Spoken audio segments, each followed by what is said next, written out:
Tom, this is Dennis Clark, and I'm going to review your lesson from today so you can put this in your files. I did recognize your name, and I looked at your video from before, so you have made some changes. The first thing, though, that you want to be aware of is you have to get rid of some of this width in your stance. This is just too wide for an iron. It allows too much movement back and forth this way. So we need to narrow you to keep you over the ball a little bit more. Okay. Next thing we need to know is that that ball is pretty far back in your stance. This camera, Doug has this camera situated pretty much 90 degrees right on you off of your target line, and that's pretty far back for an iron. Now the reason that you move it that far back is because when you release the club early, that's where you'd find it. So we're going to have to get you, the objective here would be to get your sternum to stay over the ball and to get rid of some of the reverse C look in your follow through, so that you have a lot of sliding motion, which is pretty typical of taller players. But I really think that it would help us if you could tighten up the swing. I mean, as a person of your height is always going to have, enough arc on the swing, even without movement. See that motion outside that green line on the right there, your right hip? That's too much slide to your right.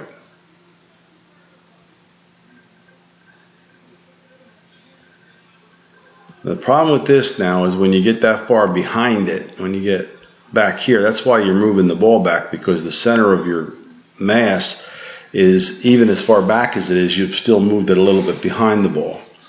So I want to keep you over the ball more to make your iron game more consistent. And I'll show you in your driver in a minute. But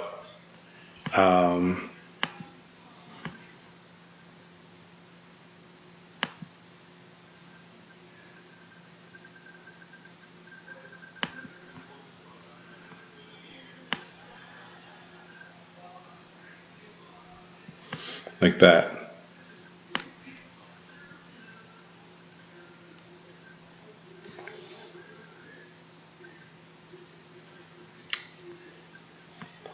So if I put this on, this is a good shot here too.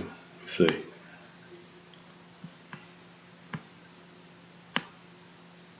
Yeah, this camera is nice and steady too. So if you watch here, you're going to see the hip come off of that line. Stay on that line. You can actually see it in some players come off that line. And I feel the center of mass of his swing is right over the golf ball. Whereas you've moved it back, you've moved it over the golf ball too, but the golf ball too far back. Okay.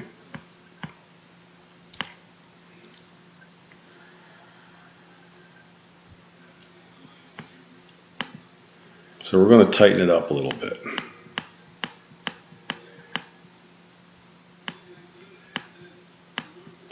See, now you've moved everything ahead of the ball. Right? So if we continue the line up from there, where you have it there, oops, my bad. Where you have it there, you've slid right past the ball.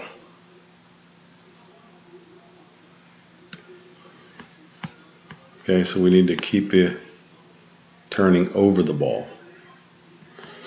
So watch, there's a lot of motion in your swing, which is what taller players tend to do. You know, it's like the towers of a building, it sways too much. And now you get that far past it, what happens is you have to throw the club at it. So you got a lot of you past the ball right now. And now the release point, because it's back there, and you've gone past it to slide, your hands have to catch up a little bit.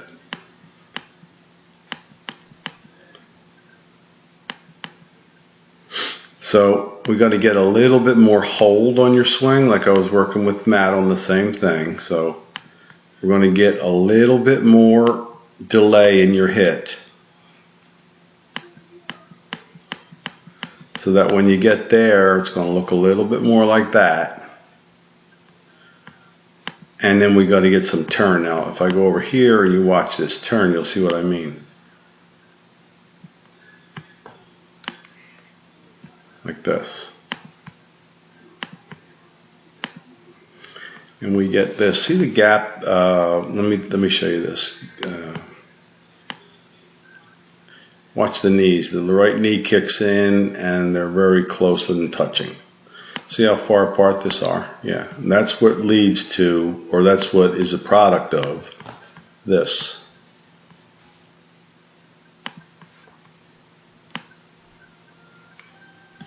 That's what we have to get rid of. And that club is dead shut right now. I mean, that's flipped over, completely closed. There's almost no loft on that. And that's why we're going to have to weaken that grip a little bit. Take some of your hands out of this.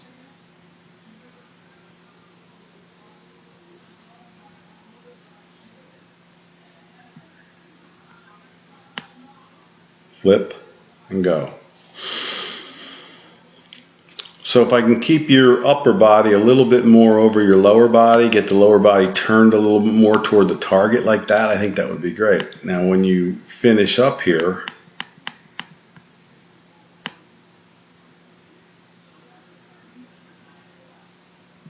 still a little bit of weight back on that foot, but it's not. My point is that if you can get there now, I think you could get there a little bit earlier. I'd like to get this left knee straightening out on you instead of letting it slide like that, because when you do this with a driver, you're definitely going to look at some loss of control, particularly the pull hooks. Okay, so we're going to move this up a little bit. This stance is actually narrower than your other one. This is a pretty good width. So you think for the driver you should be wider, but because you were too wide the other way, I think this is a good width for your driver. I think your ball position is still too far back. And why? Because you go under it and you throw the club head at it. So we'll watch now. You're here and you're here. We're going to try to keep you over the ball a little bit more for consistency.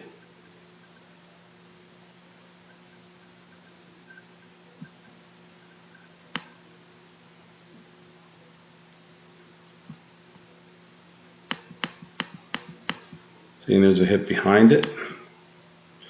Too much turf with the driver.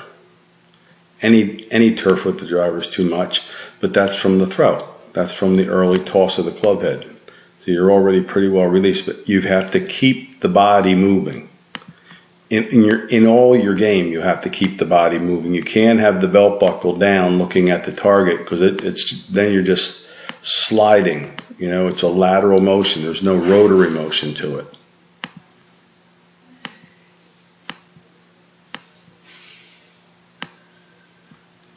There's the club face again, turned straight down.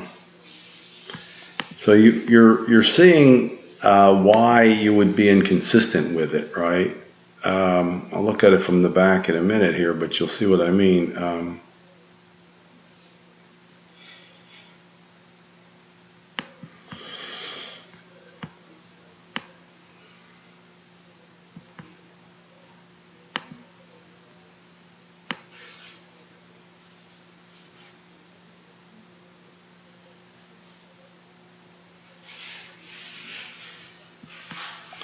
Left leg will straighten. A lot of lag. A lot of clearing. That knee straightening allows him to turn. His belt buckle is already facing somewhat the target. And he doesn't line up with the left arm until way over here. The point when you get the club in line with your left arm, that's when you're fully released. And this guy's a little different than most. He's got such a limber body. It's got an unusual move in his swing that I could show you if you're interested sometime. He's the only one in the world that does it. But as that relates to you, I want to get you open and turning and not sliding as much. And this is a problem, when you slide, your club, your body's not supporting the club head. In other words, the club needs your body to turn, to be able to not turn over so fast.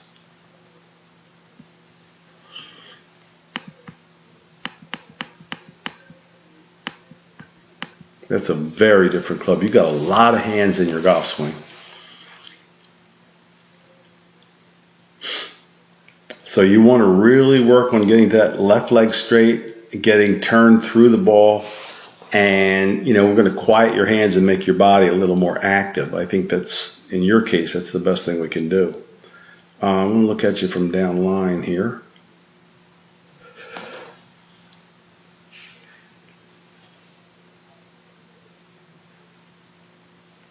Where are you from down line? There you would be. Yeah, and I looked at your video from the last time you were with me, and it's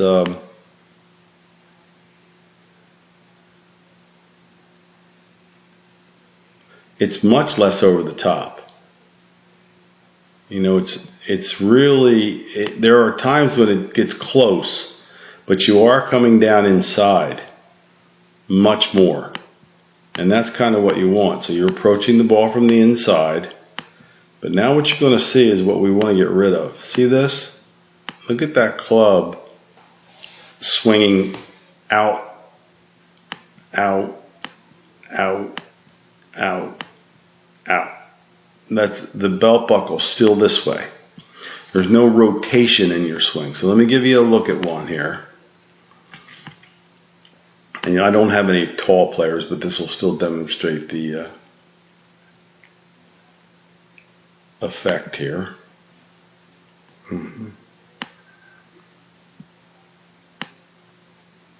See it go left. Watch it hits the ball and watch it disappear out of the frame. Left. Paul Casey. Facing the ball. Turn and hold. Turn and hold. He gets, after impact, he gets maybe 2 clicks and it's off to the left. Why is the club exiting over here and not up here? Because you're swinging it through with only your arms. Yeah. And that's pretty typical of all. That's what I was saying today. The golf club has to be swung in an arc. Right now yours is swinging too straight. Straight back, straight through, and it's kind of, that's a when we do that, we're right on the edge, we're right on the fault line. So I want to get you familiar with this rotational aspect of your swing. Right over it, exit left. Right over it, exit left. That's where we want to be. We want to get rid of this because that's never going to be in enough control of it when it's like that to get it, to bottom out where we want it and to get it. So I think we're going to narrow it up a little bit, keep you over the ball, and a lot of rotation work, and try to get rid of the sliding motion. Take a little bit more, a lot of the inconsistency out of it. Okay, see you tomorrow.